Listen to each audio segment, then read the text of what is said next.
શ્રીહરિમ પરમાનંદમ ઉપદિષ્ટારમેશ્વરમ વ્યાપકમ સર્વલોકાનામ કારણમ ત્વમ નમામ્યહમ. પરમ કૃપાળુ પરમાત્મા મોવેશ્વર મહાદેવના ચરણ કમલોમાં વંદન કરી, વાછરા દાદાના ચરણ કમલોમાં વંદન કરી, હર્ષિદ્ધિ માતાના ચરણ કમલોમાં વંદન કરી, દ્વારિકાધીશના ચરણ કમલોમાં વંદન કરી, આ જગતના સર્વ સંતોના હૃદય કમળમાં વંદન કરી, નવગ્રહ દેવી દેવતાઓને વંદન કરી, યુટ્યુબના માધ્યમથી નિહાળતા સર્વ શ્રોતાગણોને નમન, કથા મંડપની અંદર બિરાજમાન સર્વ ધર્મ પ્રેમીઓને વંદન. આપ સર્વના હૃદય કમળમાં બિરાજતા આત્મ સ્વરૂપ પરમાત્માને મારા જાજા કરીને જય શ્રી કૃષ્ણ, જય સિયારામ, ઓમ નમઃ શિવાય, ઓમ નમો નારાયણ.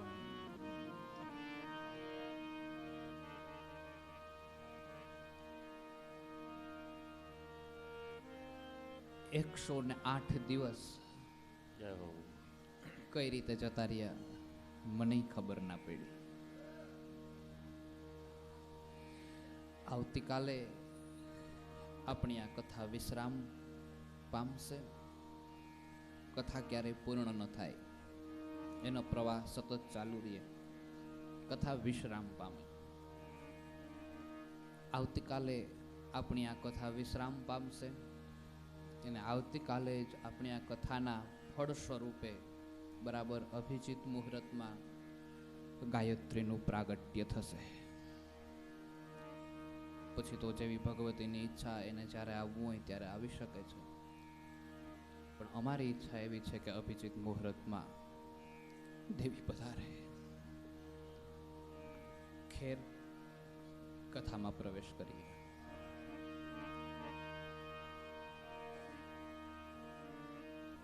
ભગવાન દ્વારિકા ગયા.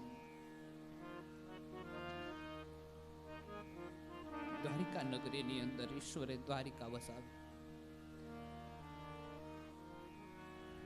દ્વારિકા વસાવી અને દ્વારિકાવાસીઓને ખૂબ સુખ દીધા છે, ખૂબ સૌભાગ્ય દીધા છે. અને એ બાદ આનર્ત દેશના રાજા, જેનું નામ રેવત છે, એ રેવતની દીકરી, એનું નામ છે રેવતી. જરાસંઘ સાથે અનેકો વખત યુદ્ધ કર્યા છે, કેટલાઓનું કલ્યાણ કર્યું છે, કેટલાયનો ઉદ્ધાર કર્યો છે.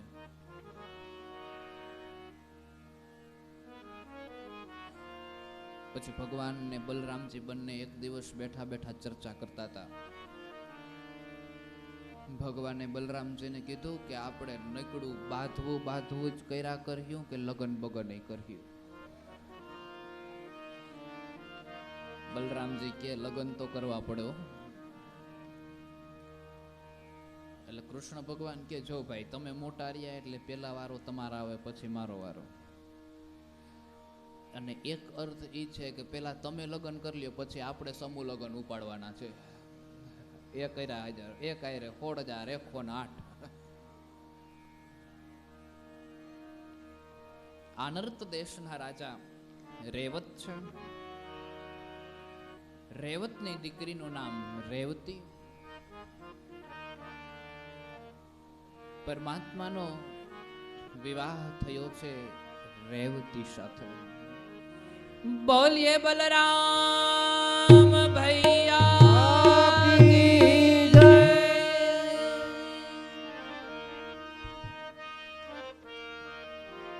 રેવતી સાથે એમનો વિવાહ થયો. ઘણી જગ્યાએ ગામડાઓના કથાકારો પાસેથી સાંભળ્યું છે કે રેવતી, આમ સત્ય પણ છે, એ આગળના યુગમાંથી છે અને દ્વાપર યુગમાં બલરામજી પધાર્યા છે. હવે યુગ પ્રમાણે આ શરીરની હાઈટ ઓછી થતી જાય, આયુષ્ય ઓછી થતી જાય. હવે રેવતી એ આગળના યુગમાં, એટલે એની હાઈટ બહુ ઊંચી છે ને બલરામજી એકદમ નીચા છે. બલરામ ભગવાનથી મોટા, એટલે મોટા ભાઈ થયા અને ભાભીની ઠેકડી થાય.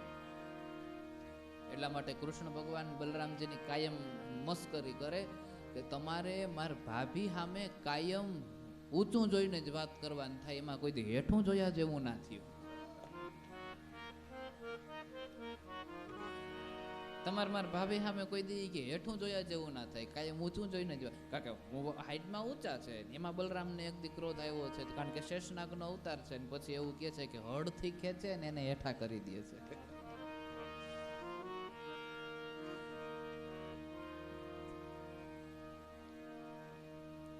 એ બાદ વિદર્ભ દેશના રાજા છે જેનું નામ છે ભીષ્મક.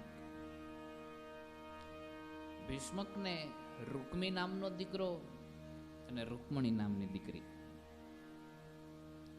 હવે આ રૂકમી અને શિશુપાલ એ બે દોસ્તાર,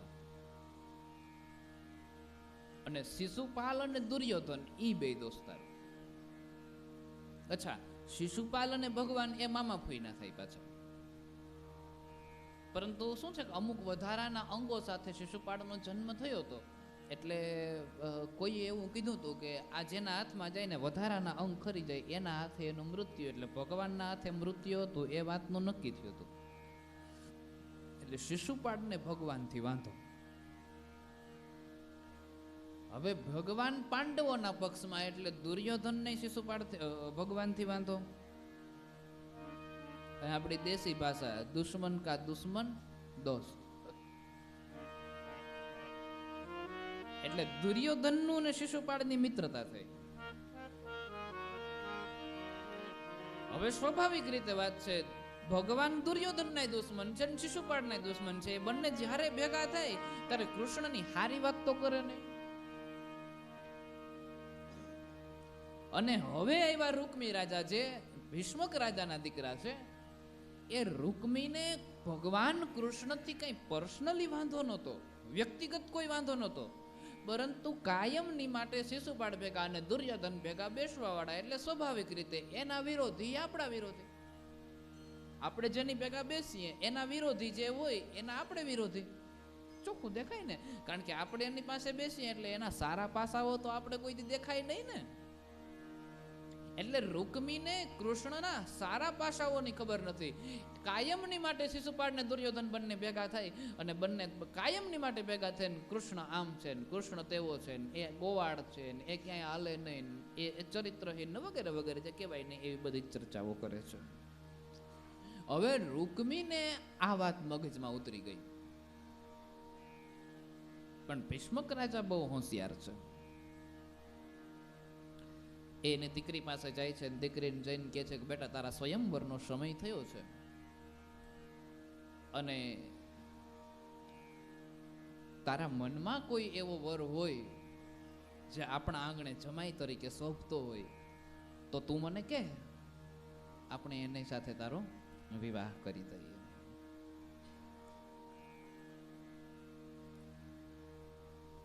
રૂક્ષ્મણી રાણી કહે છે કે વર તો છે, જે આપણે આંગણે જમાઈ તરીકે પણ શોભે એમ છે, અને આપણા આંગણાને પણ દીપાવે એમ છે. ભીષ્મક રાજા કહે કોણ છે? રૂક્ષ્મણી કહે દ્વારિકાધીશ. આ ભગવાનના પહેલા વિવાહ. દ્વારિકાધીશ છે, એને મેં મનોમન વર તરીકે પ્રાપ્ત કરવાની ઈચ્છા કરી છે.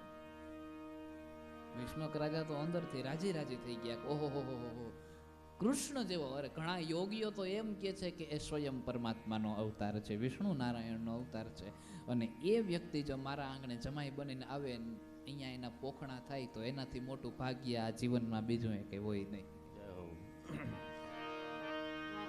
ભીષ્મક રાજા રાજી થઈ ગયા છે. પણ જે રૂકમી છે એ થોડોક આડવાયેલો. હવે તમને ખબર ન હોય ને, ઈ ગોવાળિયાઓ છે ને આપણે રાજા, ને રાજાને ઘેર રાજા જ વરરાજા તરીકે શોભે ને આવી તમને બહુ ભાન ન પડે ને, આ તમને કઈ ખબર પડતી નથી.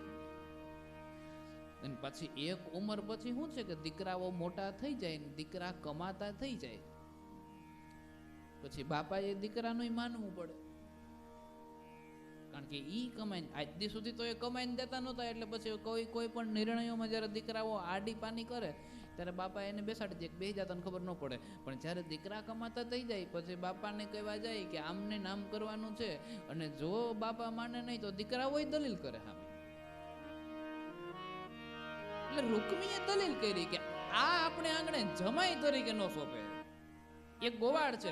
અચ્છા, માણસોના વિચારો કેવા છે, જૂની વાતોને પકડીને બેસે છે કે એ ગોવાળ છે ને ગાયો ચરાવે છે ને આમ છે ને તેમ છે ને ફલાણું ઢીકડું. પેલા જે હતા એ અત્યારે શું છે એ તો જો. ગોવાળ હતા, હોનાની નગરીનો રાજા છે. સંપત્તિ જોઈ ક્યારે દીકરી વડાવાતી નથી, યાદ રાખજો. સંપત્તિ જોઈને ક્યારે, એ તો પેલું એક કીર્તન છે, અયોધ્યાના રાજ જોઈ સીતા જોઈ દીધા કર્મે લખેલ વનવાસ રે શ્રી રામની ગાદી ભરતજી. કર્મમાં વનવાસ લખો તો બસ જાવું પડે. સંપત્તિ જોઈને ક્યારે દીકરી નથી દેવાતી, સંસ્કાર જોઈને દીકરી દેવાય છે. સંપત્તિ તો થઈ જાય છે ભગવાન, પણ જો સંસ્કાર ન હોય તો એ સંપત્તિનો નાશ થઈ જાય છે. ભગવાનમાં સંસ્કાર જોયા છે. સંપત્તિ જોઈને ક્યારે દીકરી ન વડાવાય. રૂકમી માનતો નથી, એકદમ ચોખ્ખા શબ્દોમાં ના પાડી દે છે કે આપણે કાંઈ પણ થાય એને પરણાવવાની થતી નથી. હવે મોટો ભાઈ છે એટલે માનવું પડે.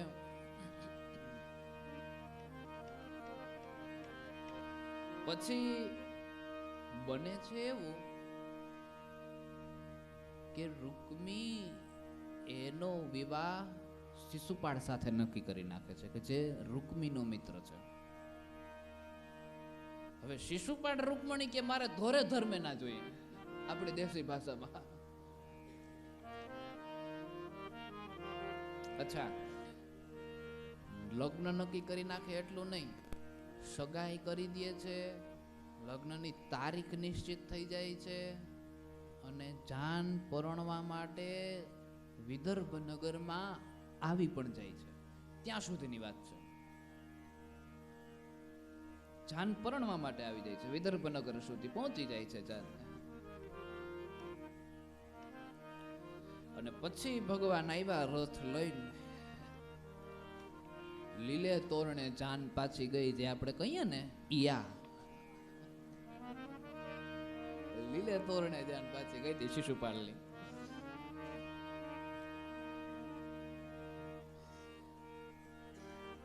બરાબર બને છે એવું.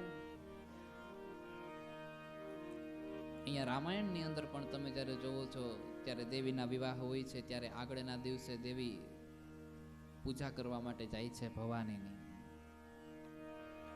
શિવ મહાપુરાણ અંતર્ગત પણ તમે જોવો છો ત્યારે પાર્વતીજીના જ્યારે વિવાહ હોય છે, સતીના જ્યારે વિવાહ હોય છે, ત્યારે એ આગળના દિવસે ભવાનીની પૂજા કરવા જાય છે. એમ રૂક્ષ્મણીના પણ જ્યારે વિવાહ હોય છે ત્યારે રૂક્ષ્મણી પણ એ આગળના દિવસે ભવાનીની પૂજા કરવા જવાની હોય છે. રૂક્ષ્મણીએ નક્કી કર્યું છે કે કાંઈ પણ થઈ જાય શિશુપાળ સાથે પરણવાનું થતું નથી. પછી કોઈ પણ સંજોગ હોય, પરિણામ કંઈ પણ આવે, પણ શિશુપાળ અરે નથી પરણવું, નથી પરણવું, નથી પરણવું. હવે કરવું શું?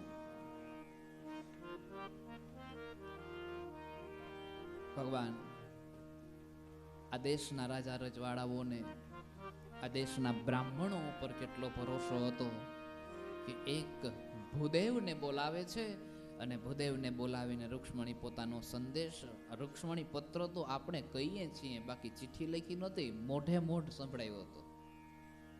અને કીધું હતું કે જો તમે તમારી ઉપર વિશ્વાસ રાખું છું ને તમને કહું છું, આ સંદેશ તમારે કૃષ્ણ ભગવાન સુધી પહોંચાડવાનો છે, અને આ સંદેશ તમે જો ત્યાં નહીં પહોંચાડો ને બીજા કોઈને ખબર પડશે તો આ રૂક્ષ્મણી એનો શરીર છોડી દેશે. આ દેશના બ્રાહ્મણો ઉપર એટલો વિશ્વાસ.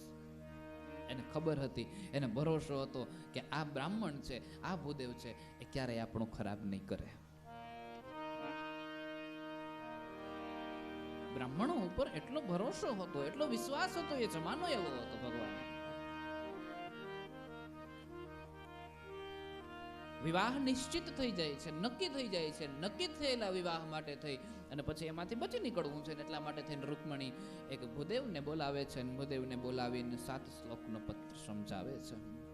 શ્રુત્વા ગૃણાન ભુવન સુંદર શૃણવતામ તે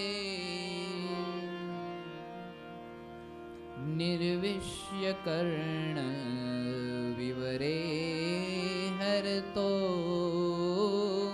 તાપમ રૂપમ દૃશામ દૃશિમતામખિલાર્થલાભમ ત્વયચ્યતુ આવિશતિ ચેતમપત્રપમ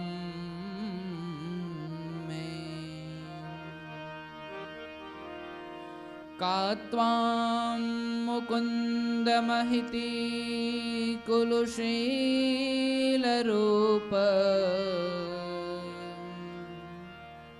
વિદ્યાવયો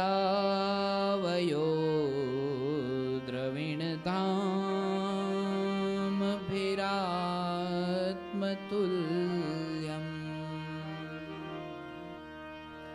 ધીરાપતિમ કુલવતેન વૃણીત કન્યા કાલે નૃસિંહ નરલોકમનોભિરામમ તન્મે ભવાન ખલો વૃતપતિરંગજાયા માત્મારપતિશ્ચ ભવતોત્ર વિભો વિધે મહાવીર ભાગમ ભીમર્ષતુ ચૈત્ય આરા ગોમાયુવન મૃગપતેરબલિમ ભુજાક્ષ. આવી રીતે અનેક શ્લોકથી રૂક્ષ્મણીજી પત્ર લખે છે. શ્રુત્વા ગૃણાન ભુવન સુંદર શૃણવતામ તે. આ ભુવનની અંદર, પૂરા વિશ્વની અંદર, સમગ્ર સંસારની અંદર કોઈ સુંદર હોય તો હે કન્હૈયા તમે સુંદર છો. તમારાથી વધારે સુંદર આ જગતમાં બીજું કોઈ નથી.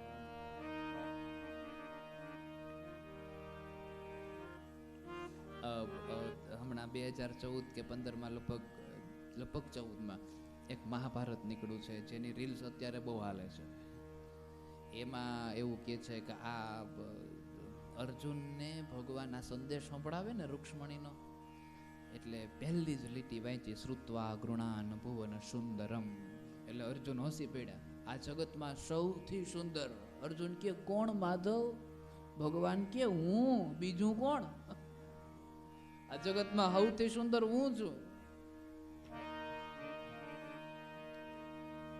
પરમાત્મા નો સંદેશ આવી રીતે એને જઈને કહેજો કે આ જગતમાં સૌથી સુંદર છો તો તમે સૌથી સુંદર છો. તમારી અંદર પ્રેમ સ્વરૂપ શ્યામ સુંદર કુલ, શીલ, સ્વભાવ, સૌંદર્ય, વિદ્યા, અવસ્થા, ધન, ધાન, આ બધી જ જે કોઈ પણ પ્રકારની વસ્તુ એક પુરુષની અંદર હોવી જોઈએ પરણવા માટે, એ બધી જ વસ્તુઓ છે. વિદ્યા પણ છે, કુળ સારું હોવું જોઈએ તો એ કુળ પણ સારું છે, ઉંમર યોગ્ય હોવી જોઈએ તો એ ઉંમર પણ પરમાત્મા તમારી યોગ્ય છે, દેખાવમાં સુંદર હોવા જોઈએ તો એ દેખાવ પણ તમારો અતિશય આકર્ષિત છે, શ્યામ સુંદર. બધા જ ગુણોનું, સૌંદર્યનું વર્ણન કરીને, અને સ્વભાવે સારો હોવો જોઈએ વ્યક્તિ, સ્વભાવ પણ તમારો સારો છે. ઘણી વખત માણસ દીકરીને પરણાવે છે વ્યક્તિની સંપત્તિ જોઈને પરણાવી દે છે, પછી આખી જિંદગી બિચારા એ જે કૂતરા જેવા સ્વભાવ હોય એની વચ્ચે દીકરી કેમ જિંદગી કાઢતી હોય તો જે કાઢતા હોય એનું મન જાણે. સ્વભાવ મહત્વના છે, સંસ્કાર મહત્વના છે પ્રભુ.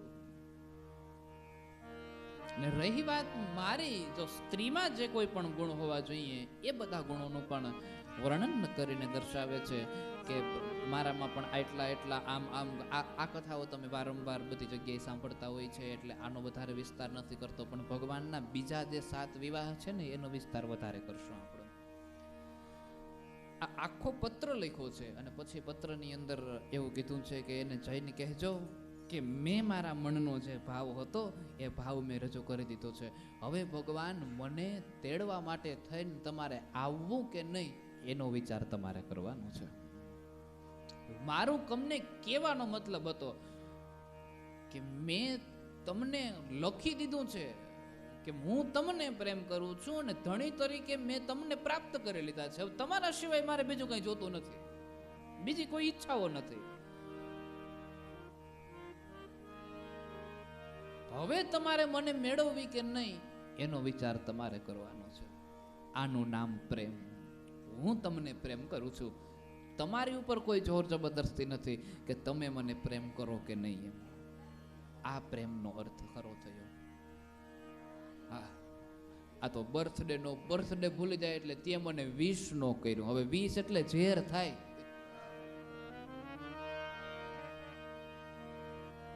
આ જમાનાનો જે પ્રેમ છે એ પ્રેમની વાત નથી. હું તમને પ્રેમ કરું છું, તમારે આવવું કે નહીં એ તમારા ઉપર આધાર છે ભગવાન. હું કહી દઉં છું, જો તમે નહીં આવો તો અહીંયા મૃત્યુ પામી જવાની છે. રૂક્ષ્મણીએ નિર્ણય જ કરી લીધો કે હું થોડી શિશુપાળ હારે પરણું, રૂક્મી મને પરણાવ, મારી જિંદગી મારે જીવવું, હું નિર્ણય કરું કે મારે કોની સાથે મારી જિંદગી વિતાવવાની છે. દુનિયા તમે થોડા કઈ નક્કી કરો. દીકરીને ગાય દોરે ત્યાં જાય ઈ આ નહીં.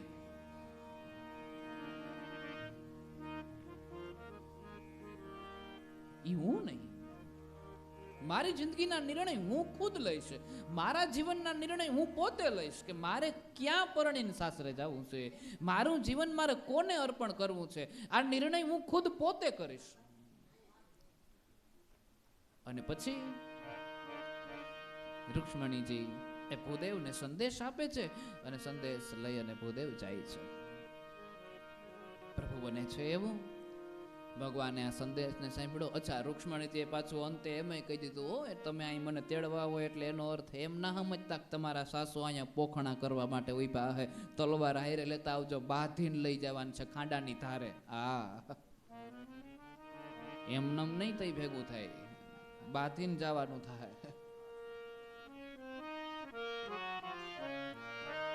ભગવાને સંદેશ સાંભળ્યો છે. સંદેશ સાંભળતાની સાથે ભગવાનના મનમાં વિચાર એવો છે કે હવે મારે જવું જશે. ભગવાન ગયા બલરામજી પાસે. બલરામજી પાસે ગયા ને એટલે બલરામજી કે ભીષ્મક રાજાની કંકોત્રી આવી ને દીકરીના લગ્ન છે ને આપણે ત્યાં જવાનું છે. કે ભગવાન કે જવાનું જ છે અને લગ્નમાં ગાંઠિયા ખાવા નથી જવાનું, એને વેવાઈ કરવા જવાનું છે. શું છે કે લગ્નમાં જાનૈયાઓ ગયા હોય એટલે પછી ઉતારો આપવામાં આવે એટલે પેપરની ડીશમાં વણેલા અને થેપલા અને દહીં ને એવું બધું નાખીને પછી નાસ્તો કરાવવામાં. બલરામજીને બધા આયલા, ઉતારો આપ્યો તો એ ઉતારાની જગ્યાએ ગયા. ભગવાન કે તું તારું કામ કર ને હું મારું કામ કરું. ભીષ્મક રાજા ભગવાનને આવતા જોયા અને બધા જ મહેમાનોનું સ્વાગત કરતા હોય અને સ્વાગત કરતા હોય એ સમયે ભીષ્મક રાજા જ્યારે કૃષ્ણ ભગવાનને તિલક કરવા માટે જાય છે ત્યારે મનોમન વિચાર કરે છે કે દીકરા જમાઈ તો તને જ કરવો હતો, પણ મારો દીકરો છે ને ઊંધો આવેલો એને મારું વિચાર પૂર્ણ ન થવા દીધો. બાકી મારે આંગણે જાન જોડી નાખ તું આવ્યો, જમાઈ તો મારે તને જ કરવો હતો. ભગવાન એના મનના ભાવને જાણી ગયા. એ કે ઈ બાપુ એમ જ થવાનું છે, થોડીક વાર નિરાત રાખો, તમારો વિચાર છે એમ જ થવાનું છે. પછી શિશુપાળ ને એની જાન જ્યાં હોય ત્યાં ઉતારો આપ્યો હોય. પાછા શું છે કે એક તો રાજા રજવાડાઓને નિમિત્તે ભીષ્મક તરફથી આમંત્રણ હોય અને શિશુપાળ ભગવાનના ફૂઈનો દીકરા થાય એટલે એના તરફથી આમંત્રણ હોય. એટલે બલરામજી ને બધી સૈન્ય ને આ ને તે ને બધા ગયા હતા ત્યાં લગ્નમાં, બધા બેઠા હતા. ભગવાન સીધા ભવાનીના મંદિરે ગયા.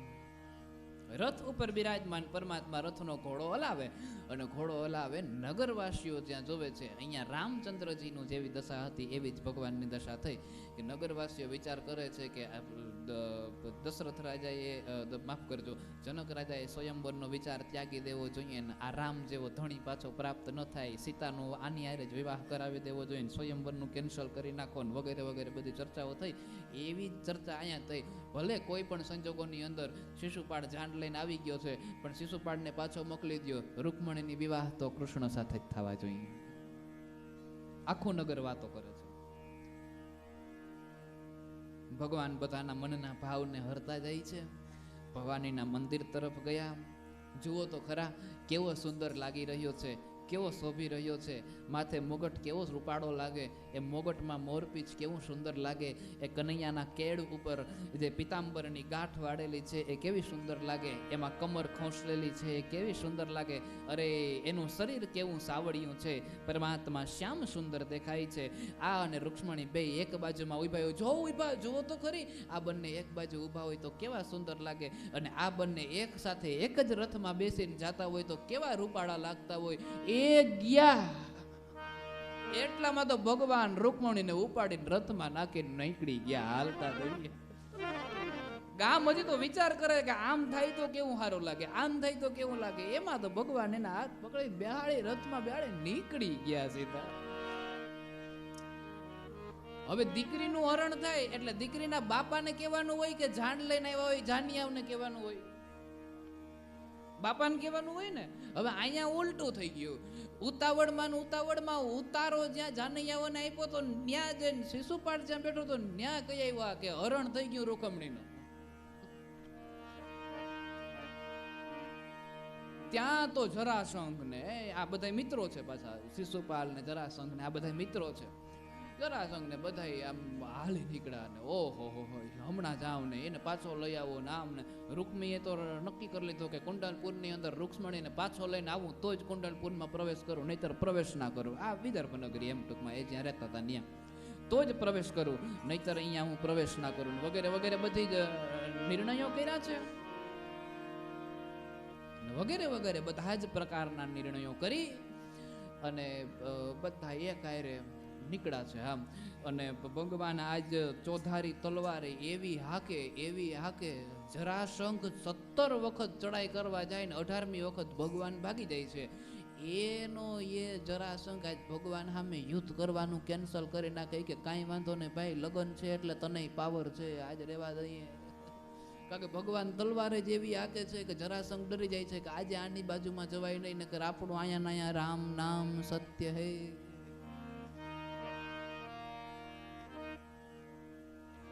જરાસંઘ જે 17 વખત ચડાઈ કરે છે અને 18મી વખત ચડાઈ કરે ત્યારે ભગવાન ભાગી જાય છે. એનો ઈ જરાસંઘ આજ ભગવાન સામે લડવા નથી જાતો. તો કે ભગવાનની તલવાર હાલે છે જે એ રીતે જરાસંઘ ડરી જાય છે, બી જાય છે. પછી ભગવાન રૂક્ષ્મણીને લઈને જાય છે. રૂક્મી સાથે યુદ્ધ થાય છે. પછી તો મુંડન વગેરે બધી ચર્ચાઓ કરવામાં આવી છે અને ભગવાન રૂક્મીને હરાવી પાડી અને એને મારી નાખવા માટે જાય છે. ત્યાં રૂક્ષ્મણી દેવી પરમાત્માના ચરણ પકડી લે છે અને પરમાત્માને કરુણાથી પ્રાર્થના કરે છે કે ગમે એમ તો એ મારો ભાઈ છે, એને છોડી દો. પરંતુ છોડવાની જ્યાં વાત કરે છે અને ભગવાને કીધું છે કાંઈ વાંધો નહીં, એને છોડી દઉં, પણ આનો નિર્ણય હતો કે મારી બેનને લઈને જાઉં તો જ હું પાછો વિદર્ભમાં પ્રવેશ કરું, કુંડનપુરમાં, નહીતર પ્રવેશ ના કરું. હવે બેનને લઈને તો જઈ શકે નહીં, કારણ કે એને તો ભગવાન લઈ ગયા. એટલે વિરોધના ભાવની અંદર ભોજકટ નામનું એક રાજ્ય બનાવ્યું છે અને રાજ્ય બનાવીને રૂક્મી રાજા એ રાજ્યની અંદર વસે છે. અહીંયા જરાસંઘ છે એ પાછો શિશુપાળ પાસે જાય અને શિશુપાળ પાસે જઈને પ્રેમથી બોલે, જો ભાઈ એમાં કંઈ દુઃખ કરવાનું ના હોય, આપણો વરરાજો હોય ને એને માણસો સલાહ બહુ દેતા હોય, સીધો બેસ ને, ટટાર બેસ ને, નાળિયેર હરખું હાથમાં પકડ ને, તલવાર આ બાજુ હરખી પકડી રાખજે ને, એ ઢીલી ન પડી જાય ને, આમ ને એને સલાહ બહુ દેતા હોય બધા.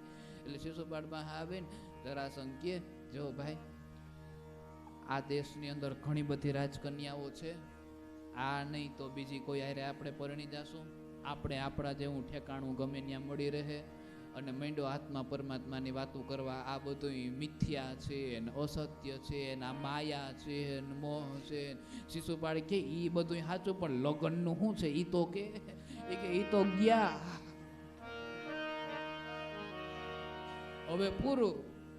રૂકમણી તો ગયા ને જ્યાં એમ કીધું તો ઓલા બધા જે વરરાજાઓ તૈયાર થઈને માંડ્યા બધા બસમાં બેસીને પોતપોતાની જગ્યા રોકવા, કે હમણાં ફૂલ થઈ જાય.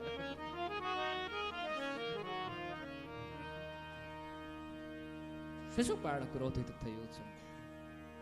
લીલે તોરણે જેને કહેવાય કે જાન પાછી ગઈ એ આ પરમાત્મા ત્યાંથી નીકળ્યા છે. પછી તો માધવ કુળનો માંડવો અને જાદવ કુળની જાન પરણે રાણી રૂખમણીને આંગણીએ ભગવાન આવીએ 2 મિનિટ માટે. માધવ કુળનો માંડવો આવી જાદવ કુળની જાન પરણે રાણી રૂખમણી મન વાંછિત શ્રી ઘનશ્યામ. માધવપુરનો માંડવો ને યાદવ કુળની જાન પરણે રાણી રૂક્ષ્મણી વરવાંચિત શ્રી ભગવાન.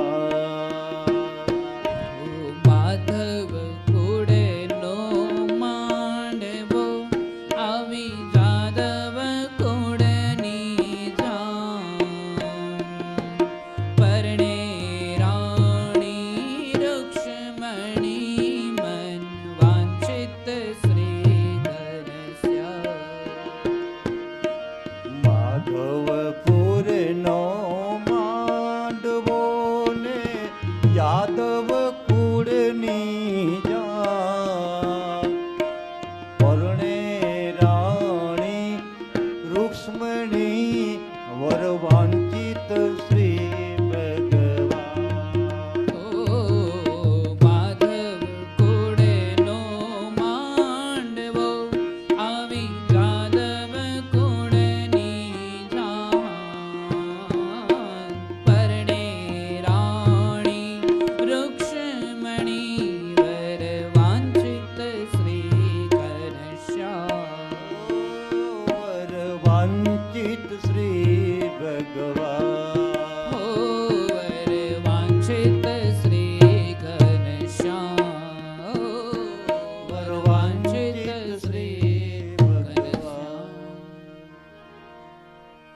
માધુપુરની અંદર પરમાત્માનો વિવાહ થાય છે, અને પછી એમાં કંઈક છે ને અડધા લગ્ન ફેરા અહીંયા ફરાય છે ને અડધા બીજી જગ્યાએ ને એવી એવી એવી કંઈક ચર્ચાઓ આપણે સાંભળતા આવીએ છીએ ઘણા સમયથી. બને છે એવું.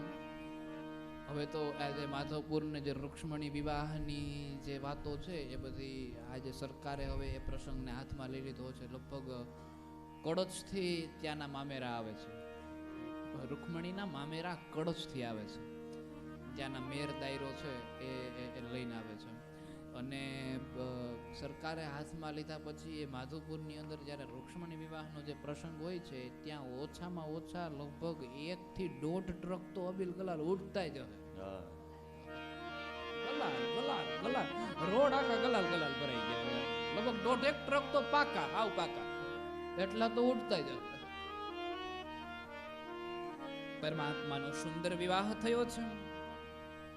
એ બાદ જીવનકાળની અંદર દાંપત્ય પ્રદ્યુમ્નનો જન્મ અને એ જે કથા છે એનું વર્ણન કરવામાં આવ્યું છે. શબ્દોની મર્યાદા એટલે અમુક કથાઓનો વિસ્તાર નથી કરતા.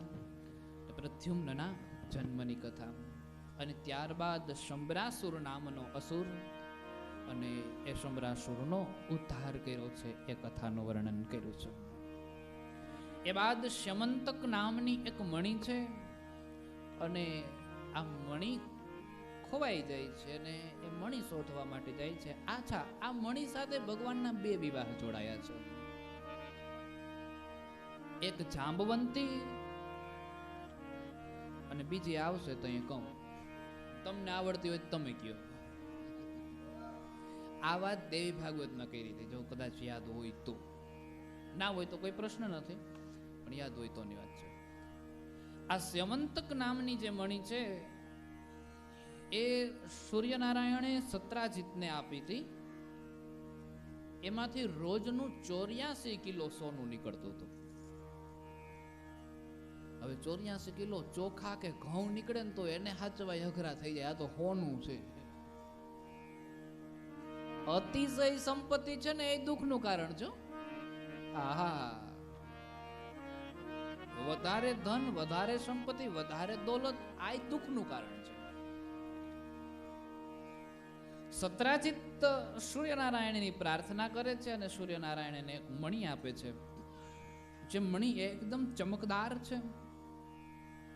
રોજનું 84 કિલો જેટલું સોનું નીકળે.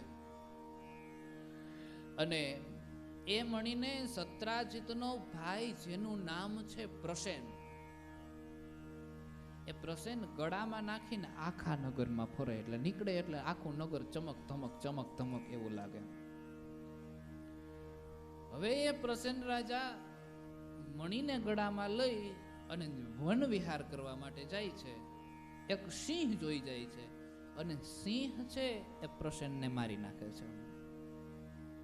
બરાબર ત્યાં એક રીંછ આવે છે. આ રીંછ એ જાંબવંત રીંછ આવે છે અને એ સિંહને મારી નાખે છે. પછી પેલો જે મણી હોય છે એ મણી લઈ અને રીંછ ગુફામાં વયો જાય છે. રાણાવાવ જાંબવંતની ગુફા જે હજી અત્યારે આપણે છે હાલમાં, એ ગુફામાં હાલ્યો જાય છે. પછી બને છે એવું, દ્વારકામાં હોબાળો મચી ગયો.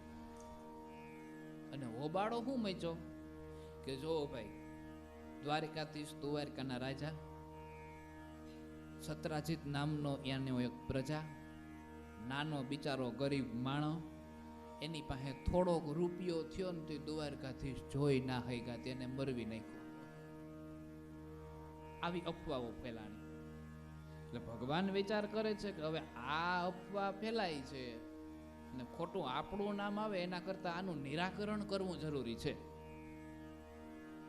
એટલે ભગવાન નિરાકરણ કરવા માટે સૈનિકોને મોકલે છે, ચારો તરફ શોધખોળ કરવા માટે મોકલે છે ને જંગલમાં જાય છે. એ જગ્યાએ પ્રસેનનો મૃત્યુ પામેલો જે દેહ હતો એ દેહ પડેલો જોયો.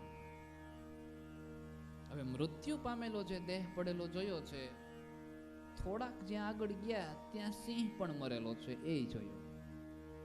અને એથી થોડાક આગળ ગયા એટલે એક ગુફા આવીને એમાંથી ચમક વગેરે બધી જ ખબર પડી પરમાત્માને. એટલે પરમાત્મા પણ ગુફાની અંદર ગયા છે. દ્વારિકાવાસીઓ જે સાથે આવ્યા હતા એ દ્વારિકાવાસીઓને કહી દીધું કે અહીંયા થોડા દિવસ માટે રાહ જોજો, જો હું બહાર નીકળું તો ભલે, નહીતર પછી હું ધામમાં પધારી ગયો એવું સમજી જાજો. થોડાક દિવસ માટે રાહ જોઈ પણ ભગવાન બહાર ન નીકળ્યા. એ રીંછ સાથે ભગવાનનું 27 દિવસ યુદ્ધ ચાલ્યું. હવે 27 દિવસ માટે એ રીંછ સાથે યુદ્ધ ચાલે છે. ભગવાન બહાર નથી આવતા ને પછી અમુક લોહી વગેરે બહાર નીકળે છે. પેલા લોકો સમજી જાય છે કે ભગવાન ધામમાં પધારી ગયા, દ્વારિકામાં આવ્યા. વસુદેવને દેવકીને કીધું કે ભગવાન ધામમાં પધારી ગયા છે.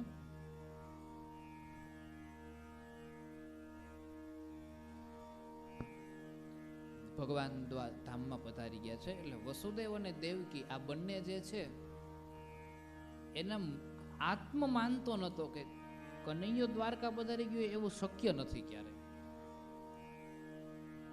એટલે દેવી ભાગવતમાં જેમ મેં કીધું એમ દુર્ગાની સ્તુતિ કરે છે. અને વિંધ્યાચલ પર્વત, વિંધ્યવાસિની માતા વગેરે જે આપણે યોગમાયાની જ્યાં સ્થાપના થઈ તે યાદવોના કુળદેવી છે. આજે પણ અહીંયાથી ઘણા એને કુળદેવી સમજીને ત્યાં દર્શન કરવા માટે જાય છે. જ્યારે એ બાજુ નીકળે છે ત્યારે એ દેવીની આરાધના કરવા માટે થઈને વસુદેવ અને દેવકી જાય છે કે અમને પ્રાપ્ત થાય અમારો પુત્ર પાછો. દેવીની આરાધના કરે છે, ભગવાન એને પ્રાપ્ત થાય છે. અચ્છા, અહીંયા 27 દિવસ યુદ્ધ ચાલે છે. અનેક ગણું યુદ્ધ કરે, અનેક ગણું યુદ્ધ કરે, અનેક ગણું યુદ્ધ કરે, અને પછી ભગવાનને એમ થયું કે હવે સમય બહુ ઝાઝો થઈ ગયો છે અને આ જાંબવંત છે એને યાદ અપાવવું જોઈએ કે હું કોણ છું. પછી ભગવાન જોરથી એક ઝાપટ મારે, અને ઝાપટ મારે એટલે જાંબવંતને ઓલા પુનર્જન્મની કથા આખી યાદ આવી ગઈ. રામાયણની અંદર રામા અવતારમાં ભગવાન જે બધા ભેગા થયા હતા અને પછી એની સાથે બાહુ યુદ્ધ કરવાનું ભગવાનને એક વચન આપ્યું હતું જાંબવંતને કે હું તારી સાથે બાહુ યુદ્ધ કરીશ, અને ભગવાન એના ઘેર જઈને બાહુ યુદ્ધ કરી આવ્યા. એને યાદ આવી ગયું કે આ તો પુનર્જન્મના ભગવાન વિષ્ણુનો અવતાર છે, રામ છે ને એ જ પાછા કૃષ્ણ અવતાર તરીકે અહીંયા આવ્યા છે, અને એ હવે મારી સાથે યુદ્ધ અને વચન પૂરું કરવા માટે આવ્યા છે. જાંબવંતની ગુફામાં આજે પણ તમે જાઓ એટલે કુદરતી એક બક્ષિસ કેવી છે કે જ્યાં પાણીના ટીપા પડે છે ત્યાં શિવલિંગ બને છે, અને પછી શિવલિંગ બની જાય એટલે એ પાણીના ટીપા પડતા બંધ થઈ જાય છે. એ જે જાંબવંત છે એ પરમાત્માને ઓળખી જાય છે, એટલે જાંબવંત પરમાત્માની સમક્ષ હાથ જોડે છે અને હાથ જોડીને ઓલો મણી હોપી દે છે. પણ પછી બંનેની વચ્ચે ચર્ચા થાય છે કે મણી લઈને હું જાઉં તો જગતમાં કાલ હવારે કોઈક મારી ઉપર આક્ષેપ નાખશે, જો આન્ય નાન્ય હતાડ્યો તો પછી એની આબરૂ જવા માંડી, એટલા માટે થઈને એનો એ ગોતી આવ્યો ને દુનિયાની સામે મૂકી દીધો. એટલે જાંબવંત કે કંઈક એવી સાબિતી આપવું કે આ મણી મારી પાસે હતો, ભગવાનને મણીથી કઈ લેવા દેવા નથી, અને એટલા માટે થઈ અને જાંબવંતની દીકરી જાંબવંતી એ ભગવાન સાથે પરણાવવામાં આવે છે. આ ભગવાનનો બીજો વિવાહ થયો. બોલ કૃષ્ણ કનૈયા લાલ કી જય. અચ્છા, એક બહુ સુંદર મજાની વાત અહીંયા આમાં ક્યાંય લખ્યું નથી, પણ વર્ણન નથી, પણ ગામડાના કથાકારો પાસેથી સાંભળ્યું છે. જેવા જાંબવંતી રીછની દીકરી એટલે રીછડી, રીછની દીકરી એટલે રીછડી થાય ને, એની સાથે પરણીને ભગવાન બહાર નીકળ્યા ને એટલે બારોબાર નારદજી આમ ટાપીને ઉભા હતા સીધા. રીછડી હારે વિવાહ કર્યા, કોંગ્રેચ્યુલેશન્સ.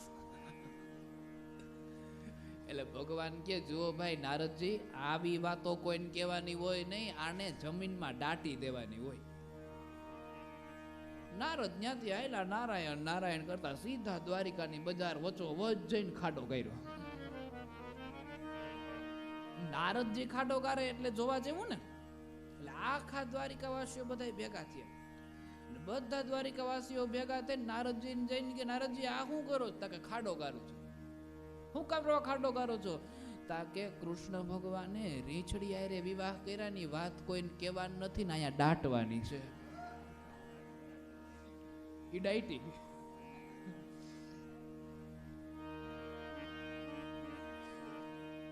અને ત્યાં તો પછી તો આખું દ્વારિકા પછી તો શું છે કે ભગવાન હારે મિત્રતાના સ્વભાવ વાળા માણસો ગણાય હોય એટલે કે આવવા દો કનૈયાને એમ. પછી બને છે એવું કે મણી લઈ ભગવાન આવે છે. એના પહેલા પવિત્ર જ્યાં આજે પણ એ તળાવ છે ત્યાં સ્નાન કરાવે છે ને એમાંથી બહાર નીકળે છે, સુંદર સ્ત્રી બની જાય છે અને વગેરે એવી ચર્ચાઓ કરવામાં આવી છે. ગામમાં પ્રવેશ કર્યો છે અને પ્રવેશ કરતાની સમક્ષ જ મણી છે એ હાથમાં સોંપી, જો ભાઈ લઈ લ્યો આ તમારો મણી, મને આનાથી કાંઈ મતલબ નથી, હું હોનાની નગરી બનાવું, મારા એક એક પ્રજાને હોનાના ઘર બનાવી દઉં, મારે આ મણીનું શું કરવું છે? જેનો હતો એ મણીને સોંપી દેવામાં આવ્યો છે અને ભગવાન એમની સાથે વિવાહ કરી અને બધી જ વાતો કરવા લાગ્યા છે. હવે બને છે એવું કે સત્રાજીત છે એને અફસોસ થયો કે મેં તો ખોટી અફવા કનૈયા વિશે ફેલાવી, કાનુડો તો હારો માણસ છે ને આમ ને તેમ ને, એને અફસોસ થાય. એટલે હવે મારે એ અફસોસને દૂર કરવા માટે શું કરવું જોઈએ? આની પહેલા જ્યારે ભગવાન મણી લઈને આવ્યા છે ને સત્રાજીતને સોંપે છે ને, ત્યારે એ સત્રાજીતને સોંપે છે ત્યારે ભગવાને એવું કીધું કે જો ભાઈ આમાંથી 84 કિલો સોનું રોજ નીકળે અને તારે ઘેર એટલું સોનું થાય તો તારા જીવ ઉપર આફત, કારણ કે આપણે ઘેર જેટલી વધારે સંપત્તિ, ચોરની શક્યતાઓ એટલી વધારે, સિક્યુરિટી એટલી વધારે જોઈએ. એટલે ભગવાને શું કીધું કે આ મણી મને આપી દે, આમાંથી જે કાંઈ હોનું નીકળશે ને એ હોનું હું રોજ તારે ઘેર પહોંચાડી દઈશ. પણ સત્રાજીતને ભરોસો ન બેઠો એ કે એ ન કરાય, વળી 1-8 કિલો ગાયબ થઈ જાય તો, એટલે એને વિશ્વાસ ન બેઠો. એટલે મણી દીધો નહીં. મણી લઈને ઘેર ભગવાન કે કાંઈ વાંધો નહીં, મારે ઉપાધિ જોતી નથી. નકર ભગવાને શું શાના માટે કીધું કે આ મણી રાજમાં જમા કરાવી દે ને તો તારા જીવ ઉપરની જે આફતો છે ને એ આફતો નીકળી જાય. અને આમાંથી જે સોનું નીકળશે, સોનું મારે જોતું નથી, એ સોનું હું તને કાયમ મોકલાવી દઈશ. પણ સત્રાજીત માયનો નહીં. હવે બને છે એવું કે સત્રાજીતની ફરતે જે બધા વાતો કરતા હતા કે કનૈયો જો નાના માણસને ઘેરો પૈસો થયો જોઈ ન હોય ગો નામ ને તેમને, એના એ બધા સત્રાજીતને મીંડા હરાબ દેવા, તારા મોઢામાં કીડા પડે ને તું હારું બોલી ના હકે ને તને આમ થાય ને ભગવાન માટે થોડું કઈ આવું બોલાય, સમાજને બદલતા એટલી વાર લાગે. આ એમાં જાજો સમય ન લાગે. સત્રાજીત કે આ થઈ તો ખોટું ગયું છે. અને સોનું જેમ જેમ ધીમે, કારણ કે રોજનું 84 કિલો સોનું નાખવું ક્યાં, કાયમનું એટલું સોનું ક્યાં નાખવું. એટલે વિચાર કરે છે કે હવે તો આ મણી અહીંથી જાય તો સારું. અને એટલા માટે થઈ અને સત્રાજીતે નક્કી કર્યું છે કે આના માટે મારે શું કરવું જોઈએ. અને ત્યાં એની દીકરી સામુ નજર પડી છે જેનું નામ છે સત્યભામા. પછી એને વિચાર કર્યો, અચ્છા આ સત્યભામાની ઓલરેડી સગાઈ થઈ ગઈ હતી. હા, સત્યભામાની સગાઈ થઈ ગઈ હતી, પણ એ સગાઈ તોડાવી અને કૃષ્ણ સાથે પરણાવવાનો નિર્ણય કર્યો છે. ભગવાન પાસે જાય છે ને એની હારે સત્યભામાને પરણાવે છે. અને પછી પરણાવીને મંડપના ફેરાની વચ્ચોવચ્ચ એવું કહેવાય છે કે નક્કી કર્યું કે આ મણી છે મારે મારી દીકરીને દાઈજામાં દેવો છે. એટલે ભગવાન માંડવા વચ્ચોવચ્ચ ઊભા થયા કે જેથી હું મણી ગોતીને આવ્યો ને તેથી મેં કીધું હતું કે આ મણી રાજમાં જમા કરાવી દો, હોનું કાયમ તમારે ઘેર પહોંચી જાય. તેથી તમે ન માન્યા, હવે મણી તમે રાખો, હોનું કાયમ રાજમાં પુગાડી દેજો. સત્રાજીત કે આ ઉપાધિ તો એવી ને એવી રહી. મિત્ર તેથી મેં તમને સમજાવ્યા હતા કે આ મણી તમારી પાસે રહે તમારે જીવ માટે સારું નથી. હવે તેથી તમે માન્યા નહીં, તેથી તમને મારી માં ભરોસો નતો કે આ ક્યાંક 2 કિલો હોનું કાયમ કાઢ લે હતો. પણ હવે તમે એક કામ કરો, મણી તમે રાખો, દાઈજામાં દીધું એટલે મારો, હવે મણી તમારી પાસે રાખજો ને હોનું કાયમ માર ઘેર પુગાડી દેજો, સવાર થાય એટલે પૂગી જવું જોઈએ. ભગવાનનો સત્યભામા સાથે વિવાહ થયો છે.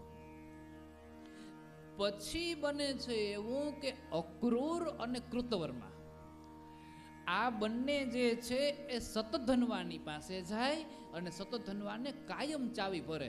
આ સતધનવા એ કે જેની સાથે સત્યભામાની સગાઈ થઈ હતી, રોજ સતધનવા પાસે જાય અને રોજ ચાવી ભરે.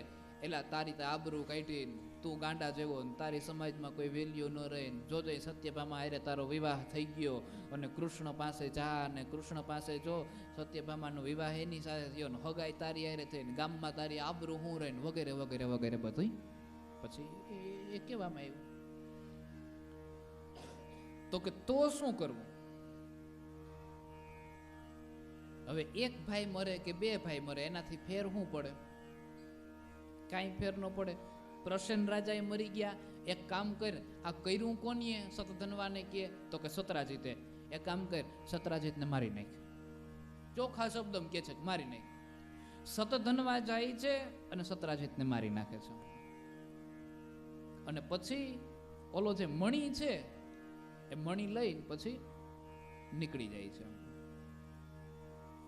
હવે આ સમયે ભગવાન દ્વારકામાં પાછા હાજર નથી, કારણ કે હસ્તિનાપુરમાં એક ઘટના બની છે. લાક્ષાગૃહ બનાવવામાં આવ્યું છે અને પાંડવોને અને માતા કુંતાને એ લાક્ષાગૃહની અંદર મોકલી અને સળગાવી નાખવામાં આવ્યા છે. અને લાક્ષાગૃહની અંદર સળગાવીને એનું મૃત્યુ થયું છે એવા સમાચાર પ્રાપ્ત થયા. એટલે ભગવાન ખરખરો કરવા માટે હસ્તિનાપુર ગયા છે. હવે પિતાનું મૃત્યુ થયું, સત્યભામા આમ પાછી જબરી, એટલે સમાચાર લઈને સીધી હસ્તિનાપુર ગઈ. અને હસ્તિનાપુર જઈ અને ભગવાનને કીધું કે મારા પિતાનું મૃત્યુ થયું. ત્યાં ભગવાનને આમ સત્રાજી તારે કાંઈ લેવા દેવા નહોતા, કારણ કે જે વ્યક્તિ સતરાજીત છે એનો એ જ વ્યક્તિ છે કે કૃષ્ણ ભગવાન વિશે ખોટી અફવાઓ દ્વારકામાં ફેલાવી હતી કે આ હારા માણસનું નાના માણસને ક્યારે ધન થયું તે આ ભગવાન જોઈ ન શક્યા. આ અફવા ફેલાવાળો એ જ સતરાજીત. એના મૃત્યુ થાય ભગવાનને એનાથી દુઃખ ન હોય, પણ ઓલી સત્યભામા એની દીકરી છે ને એટલે પરિવારનું બેલેન્સ સાચવવા માટે થઈ ભગવાનને લાજનો છેડો કાઢ્યો આમ અને હું કરતા કરતા રોવા માંડ્યા. એટલે સત્યભામાને એમ થયું કે ઓહો હો મારા વિવાહ તો હારે ઠેકાણે થયા છે, મારા બાપા મરી ગયા ને એનું દુઃખ ભગવાનને બહુ છે. હા, આપણામાં એક સિસ્ટમ બહુ સારી છે, લાજનો ઘૂંઘટો કાઢી લેવાનો, રડવાનું નહીં, ખાલી અવાજ કરવાનો. હા, એમાંય ઘણા બહેનોને તો શું છે કે ડોક્ટરોએ એવું કીધું હોય, તમારી વાત નથી કરતો બીજા કામની હોય, તમે મનમાં ન લઈ લેતા. ડોક્ટરોએ એવું કીધું હોય કે વારંવાર છાતી કૂટવી. હા, એ છાતી કૂટતા હોય આમ લાજનો ઘૂંઘટો તાણી. અને ઘણા બહેનોને એવી આમ આપણે લાગે કે છાતી કૂટે, પણ ઓલો હાડીનો છેડો લાજનો ઘૂંઘટો અહીંયા હોતી રહી ને અહીંયા આડો હાથ રાખે ને પછી અહીંયા તાળી પાડે આમ. આપણે એમ થાય કે એ છાતી કૂટે, હકીકત અહીંયા હાથમાં તાળી પાડતા હોય આમ. તમારી વાત નથી, બીજા કામની વાત છે, હું તો એ બાજુ જોઈને આવ્યો એટલે કહું.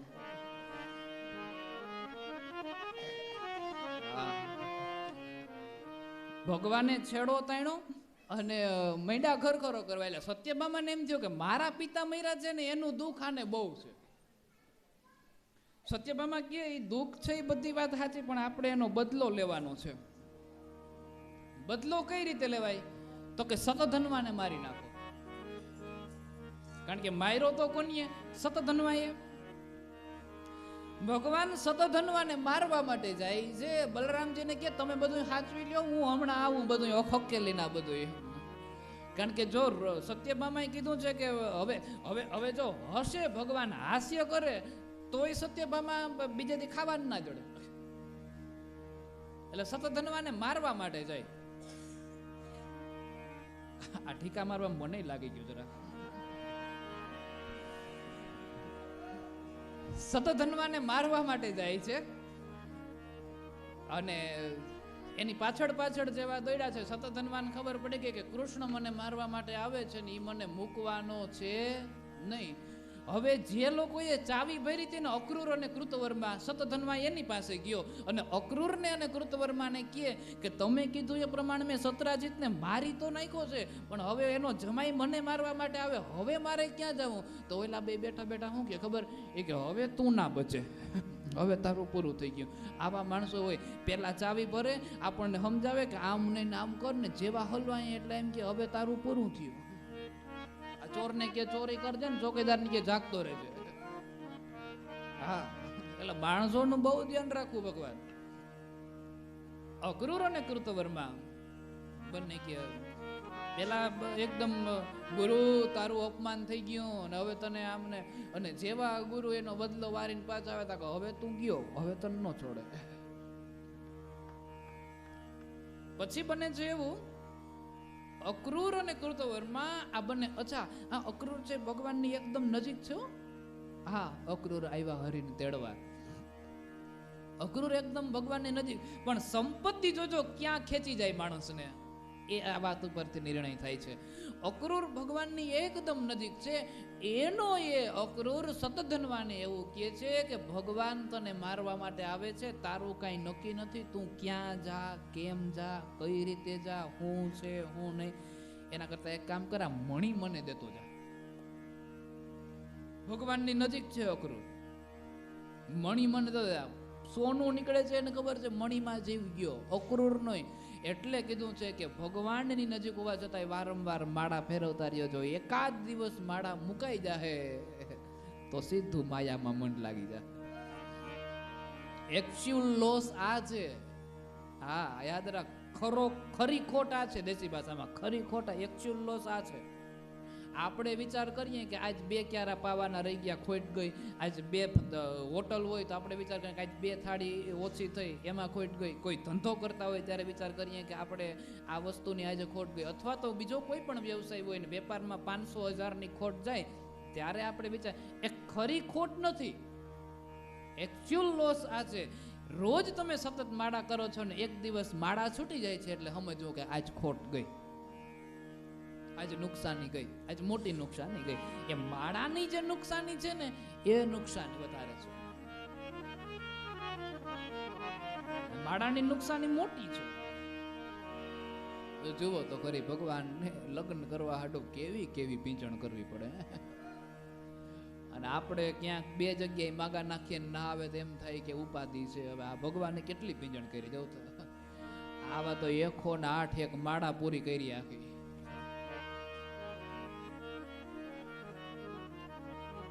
સતધન્વાને મારવા માટે ભગવાન જાય છે. એ સમયગાળા દરમિયાન અક્રૂરે મણી લઈ લીધો છે,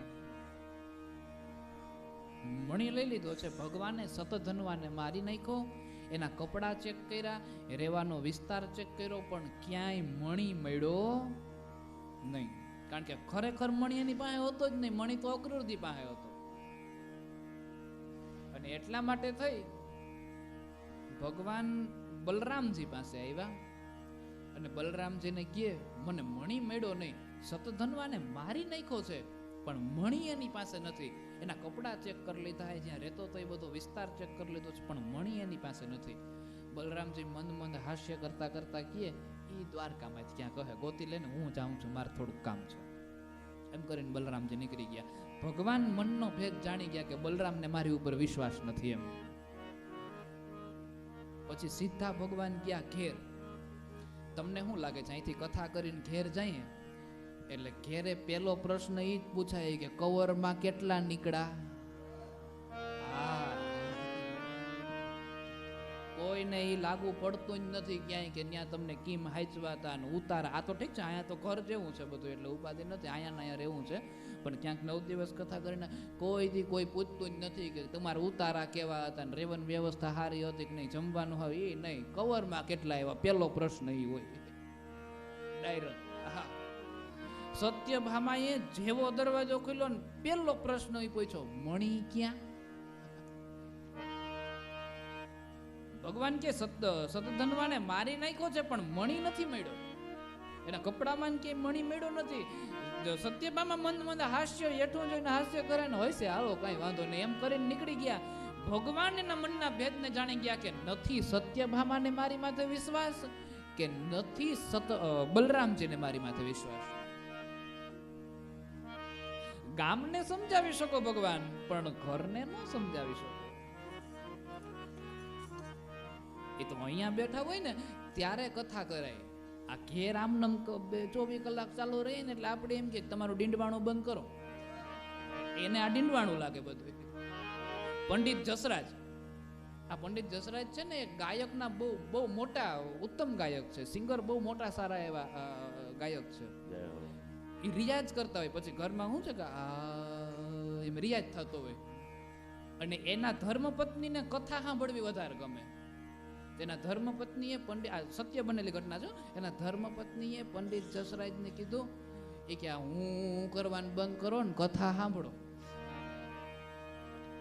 એટલે ઘરમાં નો હાલે એ બધું બાર બરોબર છે.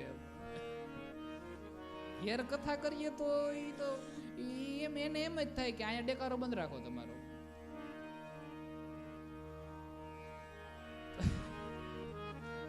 કૃષ્ણ ભગવાન છે ભાઈ, આની વાતોમાં મજા જ આવ્યા રાખે. એ લગ્ન કરે તો મજા આવે, યુદ્ધ કરે તો મજા આવે.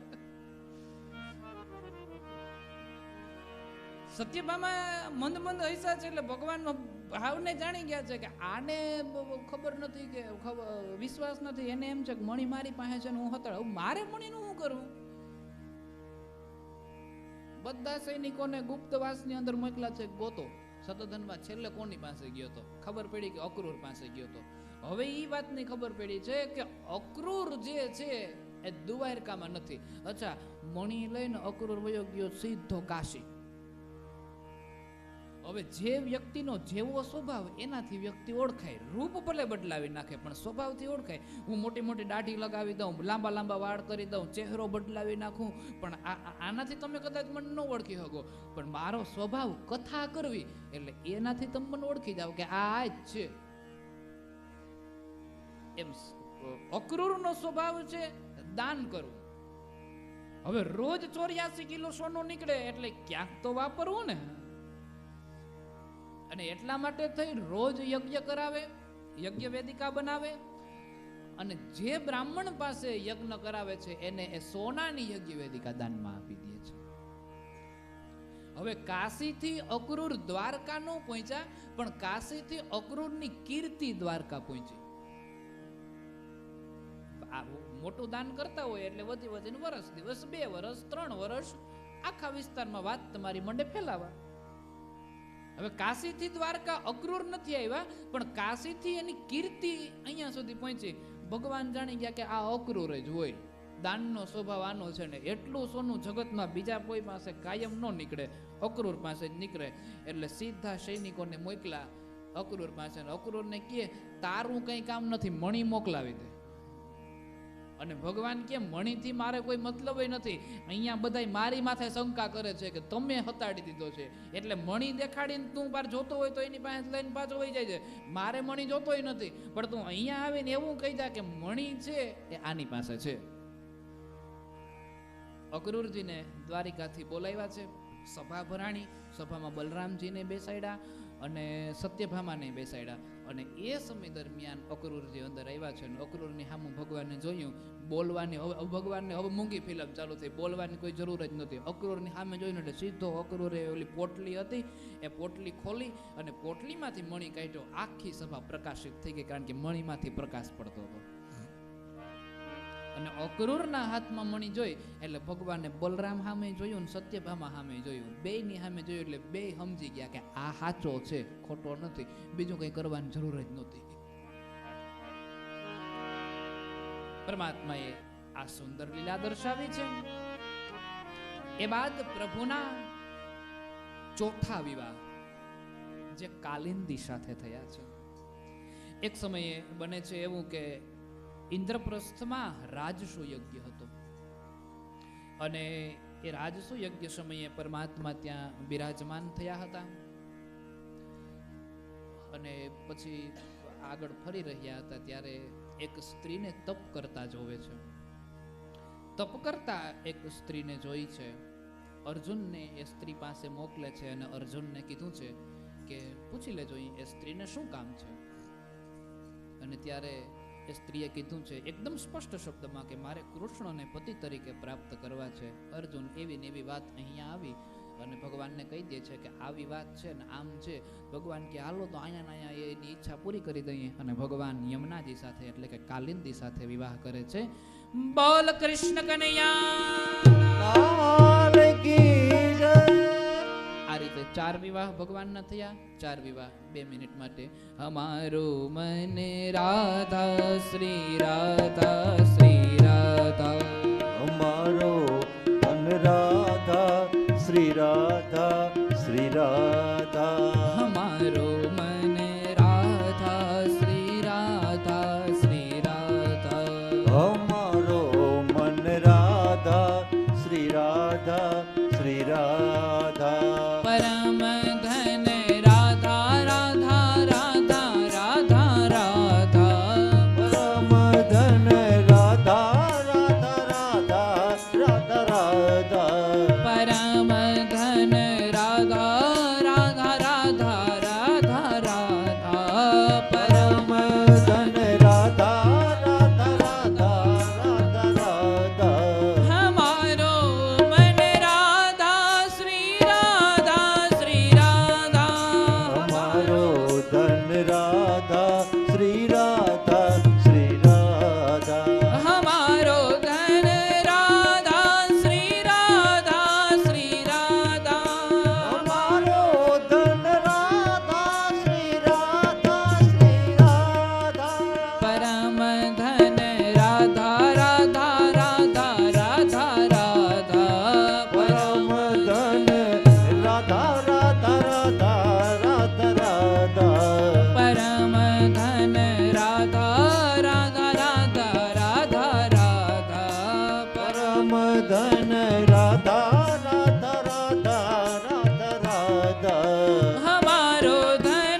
મારું ધન રાધા શ્રી રાધા શ્રી શ્રી રાધા.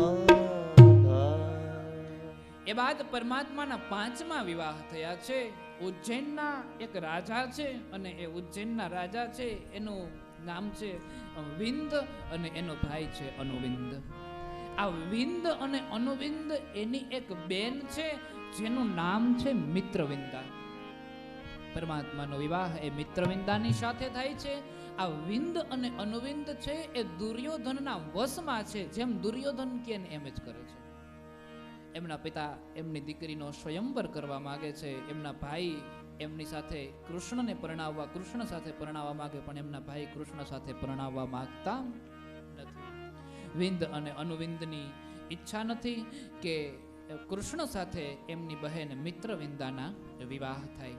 સ્વયંવરની રચના કરે છે અને બરાબર એ જ સમયે મિત્રવિંદાની ઈચ્છા હોય છે કે પરમાત્મા કૃષ્ણ મને આવીને પરણીને હાલ્યા જાય, અને એટલા માટે ભગવાન એ સમયે એ સ્વયંવરની અંદર પધારે છે અને આખી સભા જોતી રહી જાય છે અને ભગવાન મિત્રવિંદાને લઈને ત્યાંથી નીકળી જાય છે. અને આમ ભગવાનના પાંચમા વિવાહ મિત્રવિંદા સાથે થાય છે. બોલ કૃષ્ણ કનૈયા. એ બાદ કૌશલ દેશના રાજા જેનું નામ છે નગ્નજીત, અને એની એક દીકરી છે જેનું નામ સત્યા છે. નગ્નજીતની દીકરી એટલે એક નગ્નજીતી એવું પણ એનું એક નામ છે. એ નગ્નજીત રાજાએ નક્કી કર્યું હતું કે એ દેશની અંદર 7 બળદ છે જેના સિંગ અતિશય ભયાનક છે અને એને કોઈ નાથી શકે એમ નથી. એમણે નક્કી કર્યું છે કે આ 7 બળદને જો કોઈ એક સાથે વશમાં કરી લે તો મારી દીકરી હું એની સાથે પરણાવું.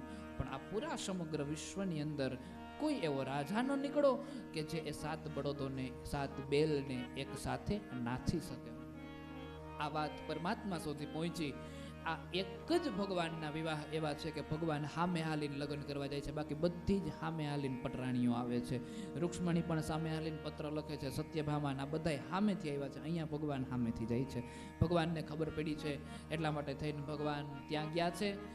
7 બળદોને એક સાથે બરાબર સભામાં નાયતા છે અને એનાથી નગ્નજીત છે એ અતિશય રાજી થયા છે અને નગ્નજીતે એની દીકરી જે સત્યા છે એ સત્યાનો વિવાહ ભગવાન સાથે કર્યો છે.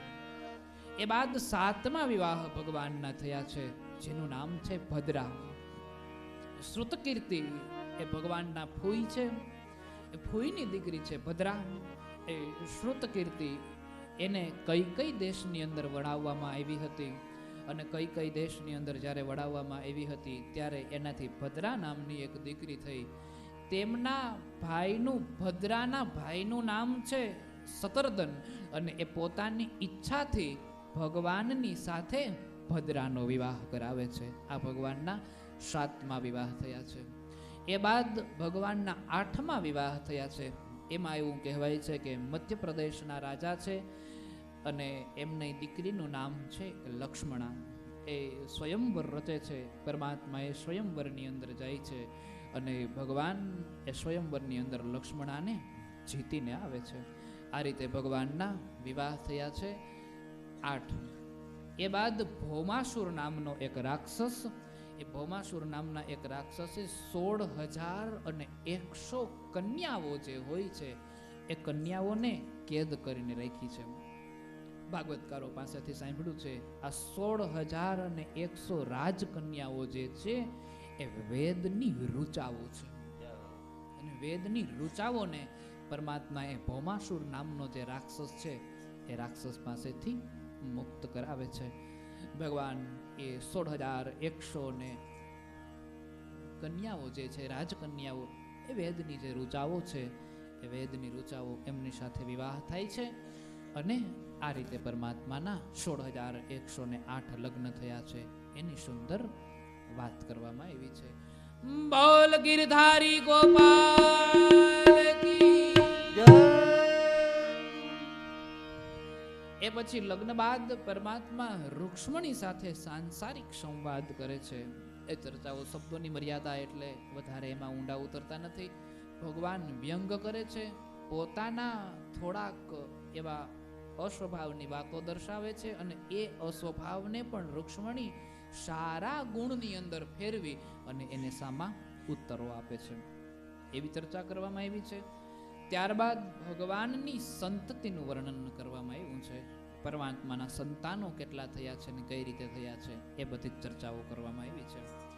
ત્યારબાદ પ્રદ્યુમ્નનો વિવાહ, રોચનાનો વિવાહ અને પ્રદ્યુમ્નના પુત્ર છે અનિરુદ્ધ, અને એ અનિરુદ્ધનો વિવાહ થાય છે ઉષા સાથે. એ ચર્ચાઓ કરવામાં આવી છે. કામદેવ વગેરેને ત્યારે જે તે સમયે શિવજી પાસેથી વરદાન પ્રાપ્ત થયું. આગળની કથાઓમાં જોઈ ગયા છીએ કે તમે કૃષ્ણના વંશની અંદર પ્રગટ થશો અને પછી ત્યાં તમને પાછા પતિ તરીકે પ્રાપ્ત થશે. એ કથા અહીંયા પાછી રિપીટ થાય છે.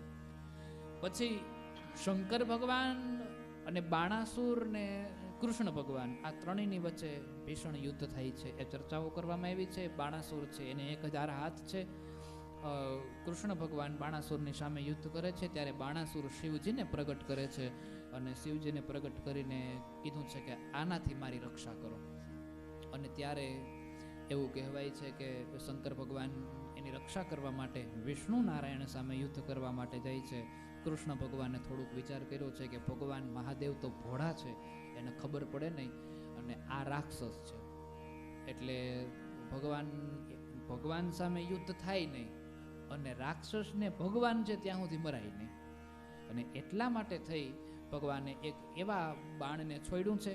ભગવાનને બગાસું આવ્યું છે. શિવજી બગાસું ખાય છે અને થોડાક નિદ્રા અવસ્થાની અંદર જાય છે અને નિદ્રા અવસ્થામાંથી પાછા જાગૃત થાય એટલામાં તો બાણાસુરને જે 1000 હાથ હતા ને એ બધાનો ભૂહણિયો બોલાવી દીધો, ખાલી 4 વૈધા છે. પછી ભગવાન જાગ્યા છે. જાગેલા ભગવાને કીધું છે કે એને મારશો નહીં, યોગ્ય બુદ્ધિ આપો, અને બાણાસુરનો ઉદ્ધાર કર્યો છે. એ કથાનું વર્ણન કર્યું છે. એ બાદ નૃગ નામના એક રાજા છે. એ નૃગ રાજાને મોક્ષ આપે છે. એની કથાની ચર્ચા કરી છે. પરમાત્મા એના બધા જ સંતાનોને પોતાની સમક્ષ બેસાડે છે અને સંસ્કારોનું સિંચન કરાવે છે. એ સમયે પરમાત્મા એના સંતાનોને સંસ્કાર આપતા કહે છે કે જો દીકરા, પ્રજાનું ક્યારે અપમાન ન થાય, પ્રજાને પુત્ર સમાન ગણવી. આ દેશની અંદર જે બ્રાહ્મણો છે, જે ભૂદેવો છે, આપણે આંગણે આવતા જે અતિથિઓ છે, એનું ક્યારેય અપમાન ન થાય, બ્રાહ્મણોનું ક્યારેય અપમાન ન થાય, બ્રાહ્મણોના દોષમાં ક્યારેય ન આવીએ. આ બધી જ બાબતોનું ખાસ ધ્યાન રાખજો. આવા વગેરે પ્રકારના જે સંસ્કારો આપવાના હોય છે, બધા જ સંસ્કારોનું સિંચન ભગવાન કરાવે છે. એ બાદ કૃષ્ણ ભગવાન તો નહીં પણ બલરામજી એક વખત વ્રજમાં જાય છે. એ ચર્ચાનું વર્ણન કરવામાં આવ્યું છે. વ્રજવાસીઓને બધાને મળ્યા છે, બાળપણની બધી યાદોને તાજા કરી છે અને વ્રજવાસીઓને મળીને પછી યમુનાની સમક્ષ જ્યાં નજર કરે છે. બલરામને ખેતીમાં વધારે રસ એટલે બલરામજીએ વ્રજવાસીઓને કીધું છે અહીંયા પછી શું છે કે ઓલું જમનાજી જ્યાંથી નીકળે છે અહીંયા સુધી એનું પાણી ખેંચી લ્યો, પછી તમે ખેતી કરો તો તમારે પાક બહુ સારો થાય. યમુનાનું સંકર્ષણ થાય છે અને યમુનાનું પાણી ખેંચી અને વ્રજ સુધી લઈ આવે છે. અને પછી આજની દેશી ભાષામાં નાલી એવી એ વસ્તુ ત્યારે બલરામજીએ કરીને બતાવી હતી. યમુનાનું સંકર્ષણ કરે છે. એ બાદ પૌંડરીક અને કાશીરાજ એનો ઉદ્ધાર થાય છે. એની કથાનું વર્ણન કર્યું છે. દ્વિવિધનો ઉદ્ધાર કર્યો છે. અને ત્યારબાદ જાંબવંતની દીકરી જાંબવંતી અને પરમાત્મા અને જાંબવંતીથી એક દીકરો થયો છે જેનું નામ છે સાંબ. આ સાંબના વિવાહની ચર્ચા કરવામાં આવી છે. વિસ્તાર તો બહુ લાંબો છે પણ સંક્ષેપની અંદર 2 મિનિટમાં વાત કરું કે સાંબ છે.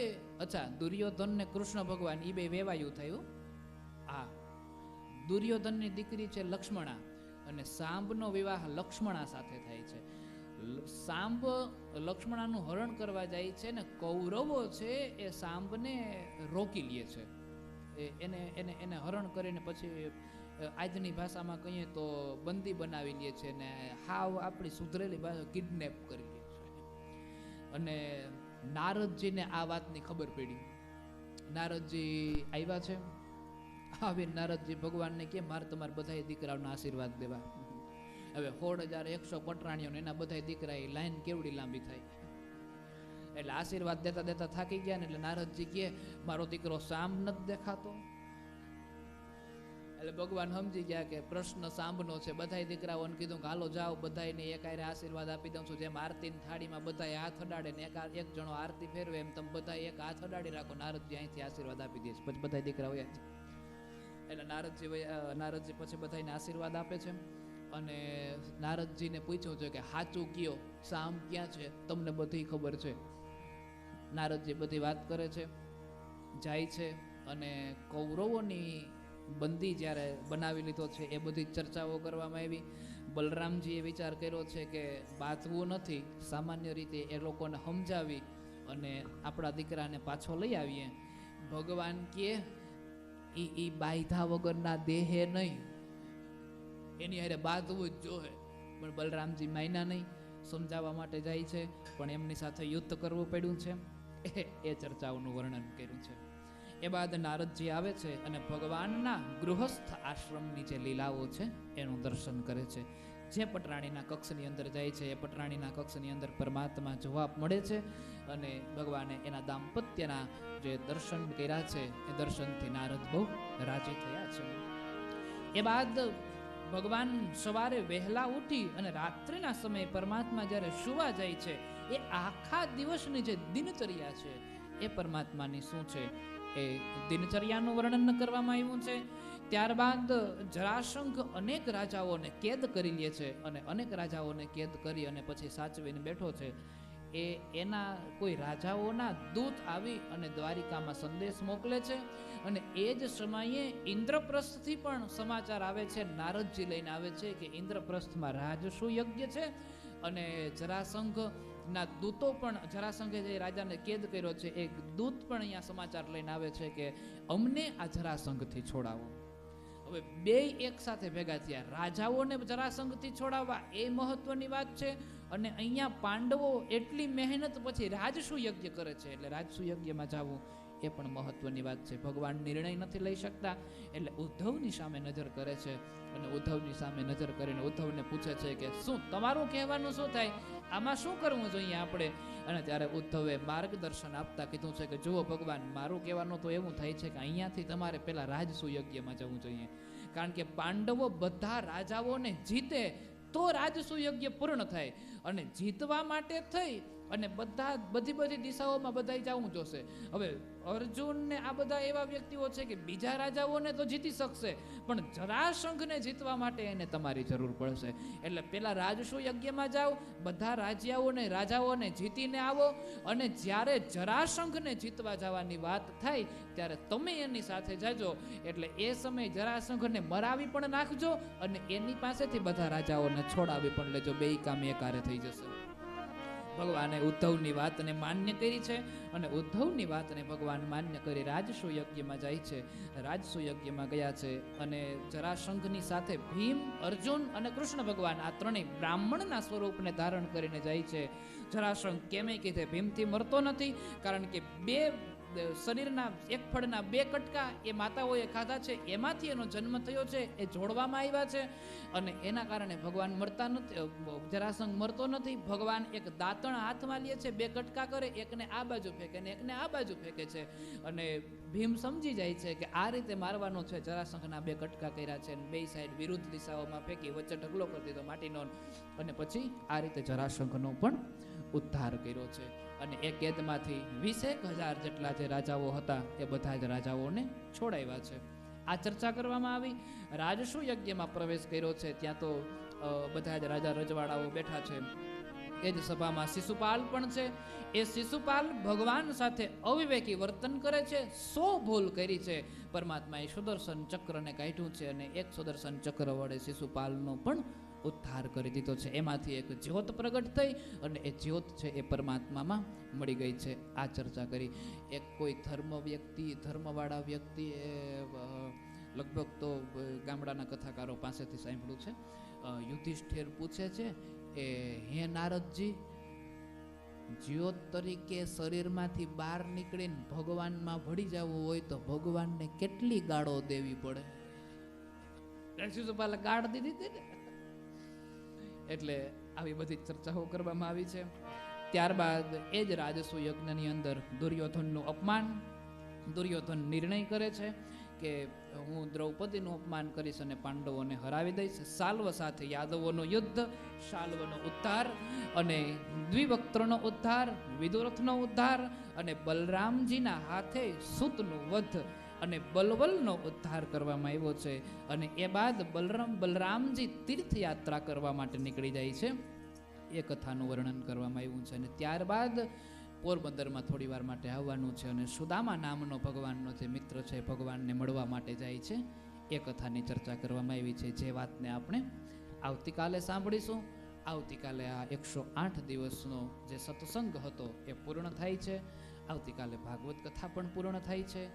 108 દિવસ સાંગોપાંગ રીતે એક પણ પ્રકારના વિઘ્ન વગર નીકળી ગયા, એના માટે પરમાત્માના ચરણોમાં દિવ્ય પ્રાર્થના કરીએ.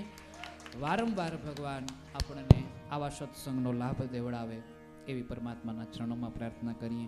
વિશેષ જે ચર્ચાઓ કરવાની છે એ આપણે આવતીકાલે કરીશું. આઈએ આ કથાને અહીં વિશ્રામ આપીએ. હમારો મન રાધા શ્રી રાધા શ્રી રાધા, અમારો ધન રાધા શ્રી રાધા શ્રી રાધા, હમારો ધન રાધા શ્રી રાધા શ્રી રાધા, અમારો ધન રાધા શ્રી રાધા શ્રી રાધા, પરમ ધન રાધા રાધા રાધા રાધા રાધા, પરમ ધન રાધા રાધા રાધા રાધા રાધા, પરમ ધન રાધા રાધા રાધા રાધા રાધા, પરમ ધન રાધા રાધા રાધા રાધા રાધા, હમારો ધન રાધા શ્રી રાધા શ્રી રાધા, અમારો ધન રાધા શ્રી રાધા શ્રી રાધા, હમારો ધન રાધા રાધા રાધા રાધા રાધા, અમારો ધન રાધા રાધા રાધા રાધા રાધા, પરમ ધન રાધા રાધા રાધા રાધા રાધા, પરમ ધન રાધા રાધા રાધા રાધા રાધા, પરમ ધન રાધા રાધા રાધા રાધા રાધા, પરમ ધન રાધા રાધા રાધા રાધા રાધા, હમારો ધન રાધા શ્રી રાધા શ્રી રાધા, અમારો ધન રાધા શ્રી રાધા શ્રી રાધા, હમારો ધન રાધા રાધા રાધા રાધા રાધા, અમારો ધન રાધા રાધા રાધા રાધા રાધા, પરમ ધન રાધા રાધા રાધા રાધા રાધા, પવન ધન રાધા રાધા રાધા, પરમ ધન રાધા શ્રી રાધા શ્રી રાધા, પવન ધન રાધા રાધા રાધા, પરમ ધન રાધા શ્રી રાધા શ્રી રાધા, પરમ ધન રાધા શ્રી રાધા શ્રી રાધા. બોલ્ય કૃષ્ણ કનૈયા લાલ લાલ કી જય, મહેશ્વર મહાદેવ દેવ કી જય, હરિ ઓમ નમઃ પાર્વતી પતયે હર હર મહાદેવ, ગંગે હર નર્મદે હર જટા શંકરે હર હર મહાદેવ. આઈએ બધા બહેનોને વિનંતી છે આરતી કરવા માટે આગળ વધારશું.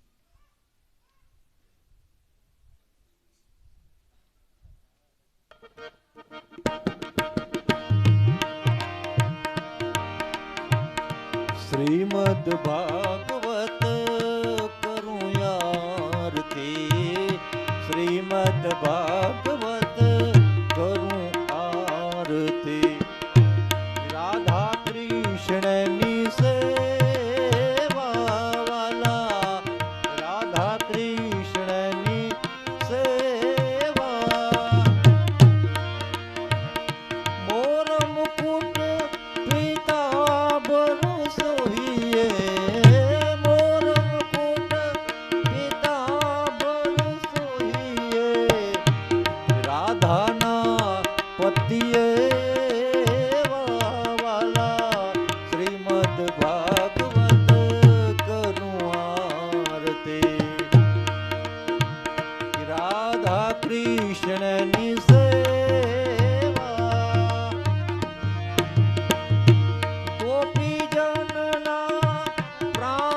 પ્રભુ છો ગોપીજનના પ્રાણ પ્રભુ છો વારી વારી દર્શન દેવા વાલા શ્રીમદ ભાગવત કરું આરતી પિતૃને તારો પાપને બાળો પિતૃને તારો પાપને બાળો એવા છો ભાગવત દેવા વાલા શ્રીમદ ભાગવત કરું આરતી રાધા કૃષ્ણની સેવા મંગલ મૂર્તિ હૃદય બિરાજે મંગલ મૂર્તિ હૃદય બિરાજે પૂરણ સુખેડા લેવા વાલા શ્રીમદ ભાગવત કરું આરતી રાધા કૃષ્ણની સેવા વાલા શ્રીમદ ભાગવત કરું આરતી કર્પૂર ગૌરમ કરુણાવતારમ સંસાર સારમ ભુજગેન્દ્રહારમ સદા વસંતમ હૃદયારવિંદે ભવં ભવાની સહિતં નમામિ મંગલં ભગવાન શંભો મંગલં વૃષભધરા મંગલં પાર્વતીનાથ મંગલાય તનો સર્વમંગલ માંગલ્યે શિવે સર્વાર્થ સાધિકે શરણ્ય ત્ર્યંબકે ગૌરી નારાયણી નમોસ્તુતે નારાયણી નમોસ્તુતે નારાયણી નમોસ્તુતે નારાયણી નમોસ્તુતે બોલ્યમોવેશ્વર મહાદેવ મહાદેવ કી જય વાચરા ડાડાની જય હરિ ઓમ નમઃ પાર્વતી પતયે હર હર મહાદેવ ગંગે હર નર્મદે હર જટા શંકરે હર હર મહાદેવ. આજે સૌને જય શ્રી કૃષ્ણ. કાલે વહેલા આવજો, હરિગુણ ગાવા, હરિરસ પીવા, સાથે સૌને લાવજો.